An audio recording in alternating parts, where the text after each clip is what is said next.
Hello everybody, कैसे हैं आप सब। सिंप्लीफाई लॉ में आप सभी का स्वागत है। आज के इस सेशन में हम स्टडी करने जा रहे हैं एक इंटरेस्टिंग सा टॉपिक, जिसे पढ़कर जिसे सुनकर आपको डेफिनेटली बहुत मज़ा आने वाला है। ये काफ़ी अलग टॉपिक है और काफ़ी ज़्यादा इम्पॉर्टेंट भी है, ठीक है। और ट्रांसफ़र ऑफ प्रॉपर्टी एक्ट के अंदर भी हम कॉलेज लेवल पे ये सीखते हैं, ठीक है। तो आज हम पढ़ने वाले हैं ईजमेंट, जिसके अंदर हम essential elements of easement, kinds of easement, इन सभी बातों को डिटेल में वन बाय वन अच्छे से डिस्कस करने वाले हैं। इसलिए आप सभी से रिक्वेस्ट है कि प्लीज़ आप आखिर तक बने रहिएगा। और अगर आपको ये वीडियो अच्छा लगे प्लीज़ लाइक कीजिए, अपने फ्रेंड्स के साथ शेयर कीजिए, चैनल को सब्सक्राइब करना ना भूलें और बेल आइकन भी प्रेस कर दीजिएगा ताकि मेरी वीडियोज़ की नोटिफिकेशन सबसे पहले आप तक पहुँच सके। चलिए शुरू करते हैं। देखिए, an easement is a right to use or enter onto the real property of another without possessing it। देखिए, ईजमेंट एक ऐसा राइट है जो हमें अधिकार देता है कि हम अपने प्रॉपर्टी के साथ साथ किसी और की प्रॉपर्टी को भी यूज़ करते हैं अपने खुद के बेनिफिशियल एन्जॉयमेंट के लिए, ताकि हम अपनी प्रॉपर्टी जो है वो अच्छे से यूज़ कर पाए।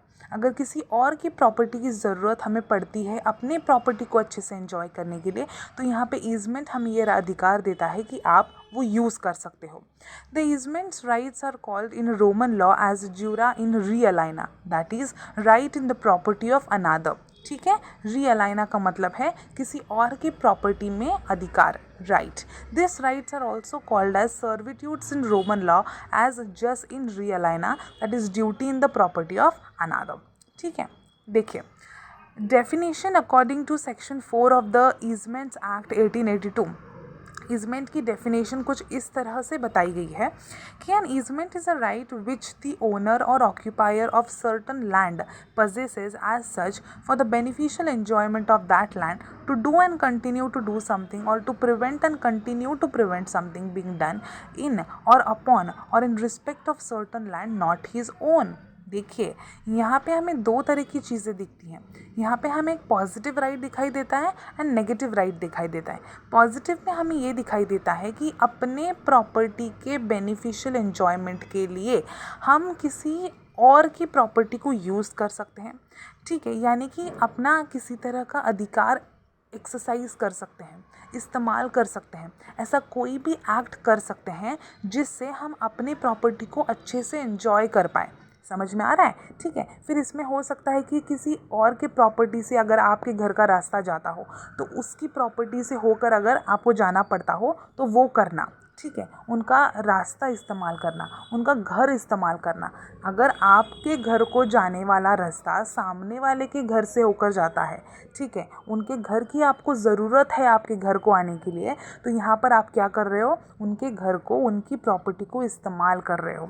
और नेगेटिव राइट में क्या आ जाएगा, टू प्रिवेंट, ठीक है, to prevent something being done, ठीक है। अगर जो प्रॉपर्टी की आपको ज़रूरत है आपके अपने प्रॉपर्टी को एंजॉय करने के लिए, तो वहाँ पर उस प्रॉपर्टी का इस्तेमाल करने में अगर कोई अड़चन पैदा कर रहा है, कोई ऑब्स्ट्रक्शन ला रहा है, ठीक है, जो वहाँ का उस प्रॉपर्टी का ओनर है आपको उस प्रॉपर्टी को एंजॉय नहीं करने दे रहा है, ठीक है, तो यहाँ पर आप क्या कर सकते हो, उसे रोक सकते हो, आप उसे प्रिवेंट कर सकते हो। बोल सकते हो भाई नहीं, ऐसा नहीं हो सकता, मेरे पास इजमेंट्री राइट है, तेरे घर से ही मेरे घर को आने का रास्ता है, या फिर तेरी जो प्रॉपर्टी है उसके बेसिस पे ही मैं अपनी प्रॉपर्टी को अच्छे से एंजॉय कर सकता हूँ।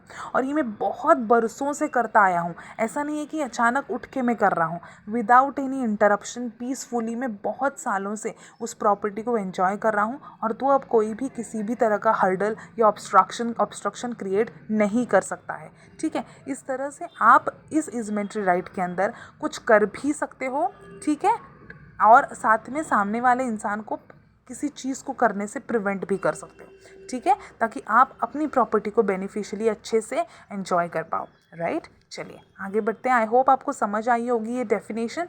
देखिए, मैंने यहाँ पे सिंपल से कुछ चीज़ें लिखी हैं ताकि आपको अगर कुछ भी थोड़ा सा मिसअंडरस्टैंडिंग या फिर कन्फ्यूजन है तो यहाँ पे वो क्लियर हो जाएगा।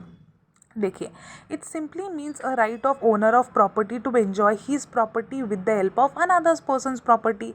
आप अपने जो आप ओनर हो ना आपके प्रॉपर्टी के, आपको अपनी प्रॉपर्टी को एंजॉय करना है, तो ये आप क्या कर पा रहे हो, दूसरे के पर्सन के प्रॉपर्टी से ही उसकी हेल्प लेकर ही आप अपनी प्रॉपर्टी को एंजॉय कर पाना is called an easement. Person having right to enjoy his property over the land of another person for specific purpose, किसी स्पेसिफिक पर्पस के लिए। जैसे कि मैंने अभी घर की बात कही, रास्ते की बात की, ठीक है, उनके घर से होकर आपका रास्ता आपके घर को आता है, तो यहाँ पे उस आने जाने के लिए इस स्पेसिफिक पर्पस के लिए आप ये उनकी प्रॉपर्टी को यूज़ कर रहे हो ना, उनके लैंड को यूज़ कर रहे हो, तो ये है easement. It is the right to use real property of another without possessing it, उसकी प्रॉपर्टी को, सामने वाले पर्सन की प्रॉपर्टी को बिना पजेस किए हुए एंजॉय करना, ठीक है। उसकी प्रॉपर्टी पर आपका कोई ओनरशिप वाला राइट नहीं है, ना ही आप उसे पजेस करके बैठे हो, बस किसी स्पेसिफिक पर्पस के लिए, यानी कि आपकी अपनी प्रॉपर्टी को एंजॉय करने के लिए आप बस उसका यूज़ कर रहे हो, है ना।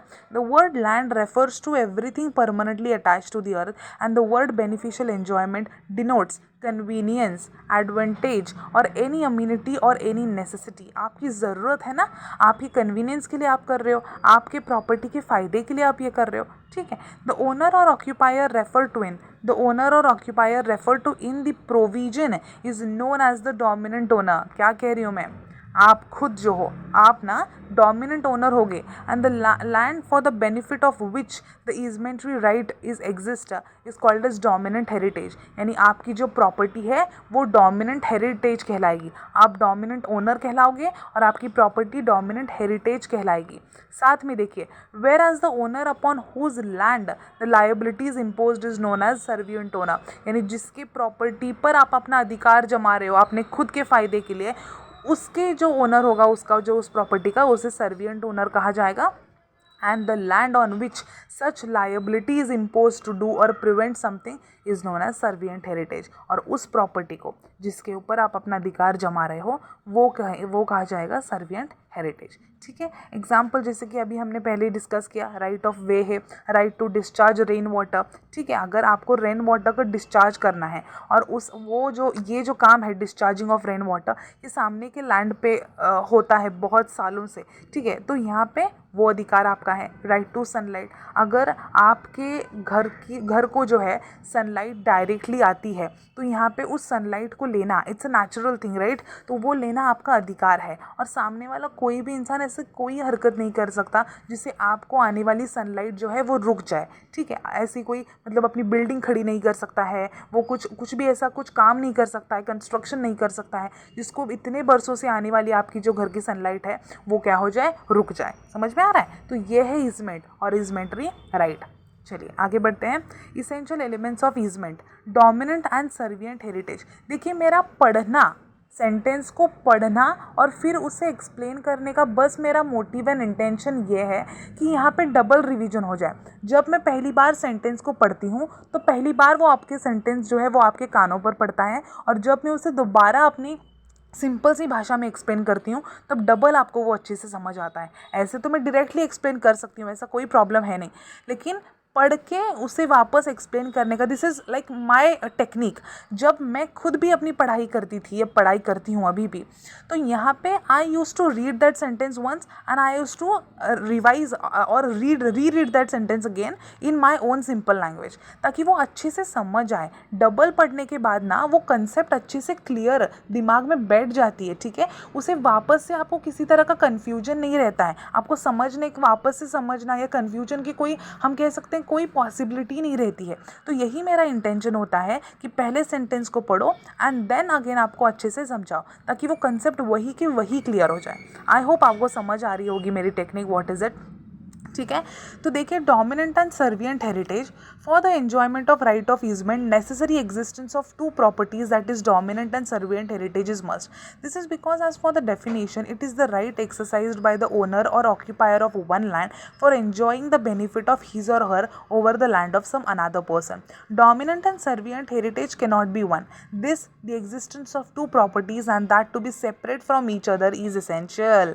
देखिए ये क्या कह रहा है, dominant and servient heritage, easement में, ईजमेंट्री राइट के अंदर दो तरह की प्रॉपर्टीज होना ज़रूरी है, दो तरह के हेरिटेजेस होना ज़रूरी है, एक तो डोमिनेंट, एक तो सर्विएंट हेरिटेज। आप अपनी प्रॉपर्टी को एंजॉय करने के लिए किसी और की प्रॉपर्टी पर क्या कर रहे हो, अपना राइट एक्सरसाइज कर रहे हो, ताकि आप अपनी प्रॉपर्टी अच्छे से एक्सरसाइज कर पाओ, इस्तेमाल कर पाओ, सॉरी, ठीक है। तो यहाँ पे इसीलिए यहाँ पे कहा गया है, it's very important, it's a very essential ingredient, कि यहाँ पे दो तरह की प्रॉपर्टीज़ होना ज़रूरी है, दोनों प्रॉपर्टीज़ अलग अलग होना ज़रूरी है और दोनों प्रॉपर्टीज़ के ओनर भी अलग अलग होना ज़रूरी है। समझ में आ रहा है? अगर एक ही ओनर हो दोनों प्रॉपर्टीज़ का तो बात ही क्या है, ठीक है, ये प्रॉब्लम ही क्या है, मुसीबत ही क्या है। आप ही की दोनों प्रॉपर्टी हैं, करो जो करना है। नहीं, यहाँ पे what is important, two properties are essential, two heritages are essential, two owners are essential and both the property should be अलग अलग। समझ में आ रहा है?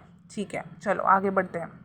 सेपरेट होना, जैसे कि मैंने अभी कहा कि for exercising the right of easement owners of the two property shall be different and not a single person. Beneficial enjoyment, object of the easement is that कि जो डोमिनेंट ओनर है, जो मैं हूँ, enjoys it in a way which includes express and implied benefit.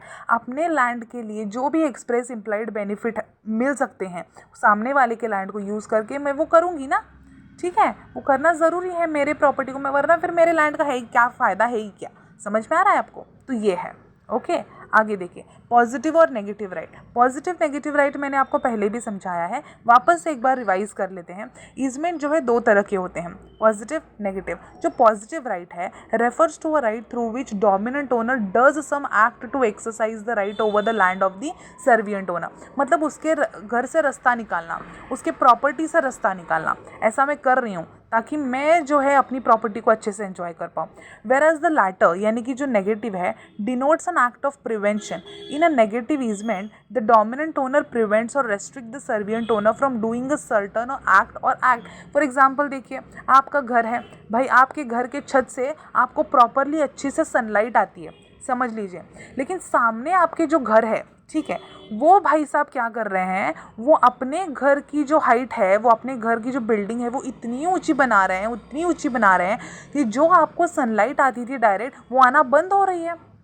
तो नहीं, यहाँ पे आप रोक सकते हो, आप कह सकते हो कि भाई नेचुरल लाइट लेना मेरा अधिकार है, वो मुझे इतने सालों से मैं ले रहा था without any interruption, properly enjoy कर रहा था पीसफुली, है ना। आप ऐसे नहीं बिल्डिंग को ऊपर खड़ा कर सकते, आप अपनी हाइट नहीं बढ़ा सकते। तो यहाँ पे you have a right to restrict that person, to prevent that person from constructing the building, okay, about that height or whatever it may be, okay. In a right of easement an owner of dominant heritage can do an act or prevent the servient owner from doing something but he cannot bind the servient owner to do something। आप रोक सकते हो, definitely आप कर सकते हो, जो भी आपको बन पड़ सकता है, आपको साम दाम दंड भेद आपकी प्रॉपर्टी को एंजॉय करने के लिए आप डेफिनेटली कर सकते हो, लेकिन आप उसके ऊपर ज़बरदस्ती नहीं कर सकते, आप उस पर बाइंडिंग नहीं बना सकते ये, ठीक है। हाँ, है आपका easement right, you have that power to रोको him, to prevent that person, but you can't bind that person to do something for you, okay. आगे देखें, तो यहाँ से हम देख सकते हैं कि चार तरह के ईजमेंट यहाँ पे हमें दिखाई देते हैं। According to section 5 of the Indian easement act, the types of easement are continuous easement, discontinuous easement, apparent easement and non apparent easement. तो यहाँ पे पहले मैं बता दूँ कि जो कंटिन्यूअस ईजमेंट है और नॉन एपरेंट ईजमेंट है ये सिमिलर है, और जो डिसकंटिन्यूअस ईजमेंट है और एपरेंट ईजमेंट है ये सिमिलर है। समझ में आ रहा है? देखिए, वन बाय वन हम स्टडी करते हैं, आपको क्लियर हो जाएगा।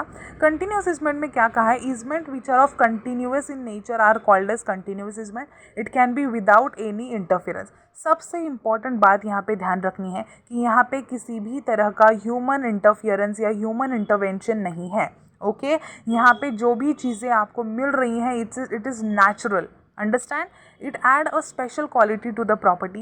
Continuity doesn't mean that continuity of enjoyment, however it means to require the property permanently। Continuity का होना मतलब कंटिन्यूसली प्रॉपर्टी को एंजॉय करना नहीं है, बल्कि प्रॉपर्टी को मतलब जिस प्रॉपर्टी को यूज़ करना परमानेंटली, हमेशा से करते आए हो, हमेशा करना चाहते हो। For example, right to receive light and air, to flow water on the other's land by drainage passing through others land, right to repair। देखिए, आपको सनलाइट रिसीव हो रही है, आपको अच्छा सा फ्रेश आ रहा है आपकी खिड़की से, ठीक है, सामने ऐसी बिल्डिंग खरीदी कि भाई आपको एयर आना ही बंद हो गया, आपको सफोकेशन होना शुरू हो गया आपके रूम में, ठीक है, ऐसा कुछ। या फिर बहुत सालों से आपके साइड वाले लैंड में जो है ड्रेनेज की सिस्टम बना दी गई है, ड्रेनेज किया हुआ है, वहाँ से फ्लो होता है वाटर ड्रेनेज का सभी के घरों से, तो आप कोई वो रोक नहीं सकता है, ठीक है, आपको प्रॉब्लम क्रिएट हो सकती है ना।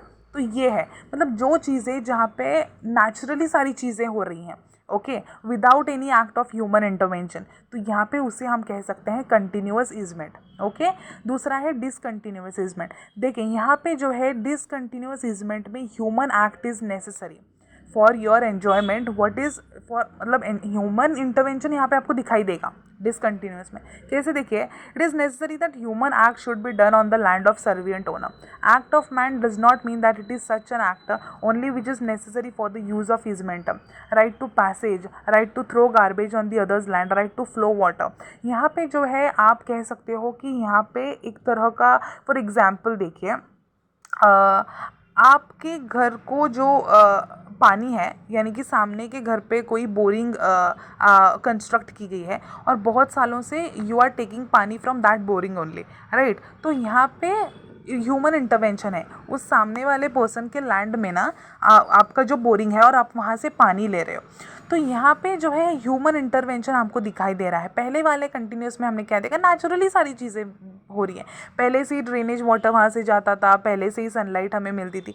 यहाँ पे बोरिंग निकाला हुआ है सामने वाले लैंड पे, किसने निकाला है, ह्यूमन इंटरवेंशन द्वारा ही हुआ है ना, सामने वाले सर्वियंट ओनर ने निकाला है, ठीक है। वहाँ से पानी लेते हैं सब लोग, ठीक है। तो यहाँ पे डिसकंटिन्यूअस ईजमेंट में कहने का मतलब है कि यहाँ पे human intervention is necessary for your beneficial enjoyment. वो वहाँ पे अगर उसने बोरिंग हटा दिया या फिर रोक टोक लगा दी, बोला या फिर पैसे भरने पड़ेंगे यहाँ मेरे लैंड से पानी ले जाना है, तो यहाँ पे अब दिख रहा है ह्यूमन इंटरवेंशन कर रहा है, वो आपके कंटिन्यूस ईजमेंट को डिसकंटिन्यू करने की कोशिश कर रहा है। So this is what discontinuous easement is, right. Apparent easement, it is known as express easement, इसको एक्सप्रेस ईजमेंट भी कहा जाता है। यहाँ पे भी ह्यूमन इंटरवेंशन है, जैसे कि मैंने कहा डिसकंटिन्यूस और एपरेंट सिमिलर है। Its existence is appears from any permanent sign. For example देखिए, लैंड्स पे ना मतलब ऐसे हम कह सकते हैं ऐसे साइंस लगाए होते हैं, सिम्बल्स लगाए होते हैं कि यहाँ से रास्ता यहाँ पे जाएगा, यहाँ पे इस चीज़ के लिए यहाँ से रास्ता है, या फिर हम कह सकते हैं कई बार ऐसे बोर्ड्स लगाए होते हैं, होर्डिंग्स होते हैं कि भाई ये जो लैंड है ये इसके ओनरशिप का है या इसके प्रॉपर्टी है, इस इंसान की प्रॉपर्टी है, ठीक है। बिल्डर्स की वगैरह नाम लिखे होते हैं, तो यहाँ पे हमें उससे पता चलता है कि ये प्रॉपर्टी किसकी है, या फिर ये जो रास्ता है किधर से जाने वाला है, सिंबल से, साइंस से, है ना। तो यहाँ पे हमें ह्यूमन इंटरवेंशन दिखाई देता है। It is such a right which can be expressed or referred by external permanent sign of property. देखिए, right to flow water from drainage, आपके डोर्स ले लीजिए, windows, rains are some such things that are visible to all the person, हमें दिखाई देता है वो, और वो साइंस और सिम्बॉल से वो बताना भी चाहता है कि भाई यहाँ पे ये चीज़ है, यहाँ पे ये कंस्ट्रक्शन हुआ है। Okay, so if any drain is underground and might be seen by a competent person is an apparent easement। तो यहाँ पे हम कह सकते हैं कि apparent easement जो है वो visible है। apparent easement से बताता है खुद हो कि भाई कि ये प्रॉपर्टी किसकी है, या फिर ये रास्ता कहाँ को जाता है, ये सिंबल से पता चल जाता है। It is visible, okay, and here human intervention is must. Now the last is non apparent easement. Non apparent easement और जो पहले वाला कंटिन्यूस ईजमेंट देखा था वो सिमिलर है, यानी कि यहाँ पे ह्यूमन इंटरवेंशन बिल्कुल भी नहीं है। यहाँ पे इनविजिबल ईजमेंट है, यहाँ पे किसी सिंबल्स या साइन से कुछ बताने की या दर्शाने की कोशिश नहीं की गई है। It is in use but there is no visible sign or proof of the being used. समझ में आ रहा है? So it can not be seen by a competent person. right to stop construction above certain height, right of passage, right to receive support। जैसे कि मैंने कहा कि आपको डायरेक्ट सनलाइट आती है, कोई ऐसा कोई कंस्ट्रक्शन नहीं कर सकता है जिससे आपको आने वाली सनलाइट रुक जाए, स्टॉप हो जाए। ऐसी कोई इस पर्टिकुलर हाइट के ऊपर अगर आप कंस्ट्रक्ट करोगे तो भाई मुझे जो प्रॉपर फ्रेश एयर आता था, फ्रेश लाइट आती थी, वो बंद हो रही है आने की, तो ऐसा कोई काम आप नहीं कर सकते। तो ये इनविजिबल ईजमेंट है without any human intervention. I hope आपको समझ आया होगा what is easement or easementary right is. So an easement is the grant of non possessory property interest that grant the easement holder permission to use the another's property land. यहाँ पे आपको permission मिलती है दूसरों की property को exercise करने के लिए, या फिर दूसरों की प्रॉपर्टी पर अपना राइट एक्सरसाइज करने के लिए, ताकि आप अपनी प्रॉपर्टी अच्छे से एंजॉय कर पाओ। इन सिमिलर टर्म्स और in simple terms it refers to the right which a man sometimes has over one piece of land by reason of his ownership of another। So basically it's a legal right or privilege of using something not one's own। सामने वाले की property उसी की है, मतलब सामने वाले इंसान की, सर्विएंट ओनर की है। हेरिटेज भी उस सर्विएंट हेरिटेज है, सर्विएंट ओनर का उसके ऊपर अधिकार है, पजेशन भी उसका है, ओनरशिप राइट भी उसका है। आपका कोई ऐसा मालकी अधिकार है नहीं उसके ऊपर, समझ में आ रहा है। लेकिन फिर भी you have right, you have a privilege of using something which is not yours. ठीक है, ये है इजमेंट या इजमेंट्री राइट। आई होप आपको अच्छे से समझ आया होगा। काफ़ी सिंपल सी भाषा में आपको समझाने की कोशिश की है। अगर आपको किसी भी तरह का डाउट है, आप डेफिनेटली कमेंट सेक्शन में पूछ सकते हो। और कौन से टॉपिक्स पे अगर आपको वीडियोस चाहिए तो डेफिनेटली आप प्लीज़ बताना कमेंट सेक्शन में, टॉपिक्स के नाम मेंशन करना स्पेसिफिकली अच्छे से। कई बार क्या होता है, स्टूडेंट्स जो हैं बस एक सिंपल सा सब यूनिट या ऐसे कुछ टॉपिक का नाम लिख देते हैं जिससे क्लियरली पता नहीं चलता है कि what exactly you want from me. Okay, तो आप क्लियरली ऐसे टॉपिक का नाम बता दीजिए और सब्जेक्ट वगैरह है तो वो बता दीजिए, ताकि मुझे थोड़ी सी क्लैरिटी मिल सके कि एग्जैक्टली आपको किस टॉपिक पे वीडियो चाहिए, और डेफिनेटली उन्हें अपलोड करने की मैं कोशिश करूँगी। अगर आपको ये वीडियो अच्छा लगे तो प्लीज़ लाइक कीजिए, शेयर कीजिए अपने फ्रेंड्स के साथ, सब्सक्राइब करना ना भूलें, बेल आइकन भी ज़रूर प्रेस कर दीजिएगा ताकि मेरे वीडियोज़ जो भी आने वाले इन फ्यूचर उनकी नोटिफिकेशन जो है आपको सबसे पहले मिल सके। ठीक है, thank you so much. Please stay tuned with simplify law.